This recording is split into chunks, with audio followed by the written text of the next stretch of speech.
Right now, let's take a live look out of our Miami Tower cam, where it is another nice and warm day here in South Florida, as is expected. Warm is kind.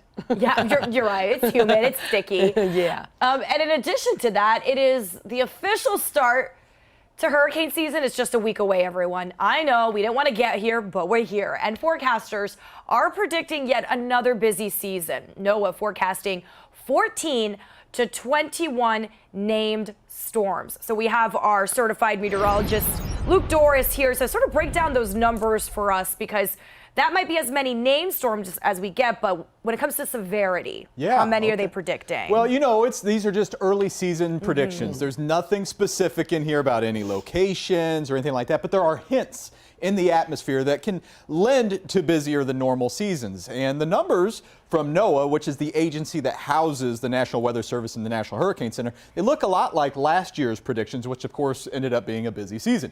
So they're saying 14 to 21 tropical storms or stronger, named storms. 6 to 10 of those reach hurricane status. Of those hurricanes, 3 to 6 are Category 3 or higher. Let's compare that to the researchers from another institution, Colorado State University, where they have hurricane researchers there. They also predict elevated numbers here. 19 named storms, 9 hurricanes, 4 Cat 3 or plus. Here's the average to put it in perspective.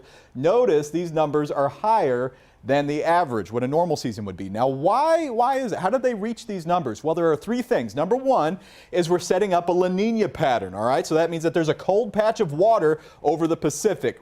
Why do we care about the Pacific? Well, it's a global circulation, and when the waters here are cool, it affects the upper level winds on the Atlantic, and they would be more favorable for tropical development. And then on the number 3 point, the Atlantic Ocean warmer than normal, and that's the fuel for tropical storms and hurricanes that they draw from. Here's some good news for you, though. We'll leave you with this.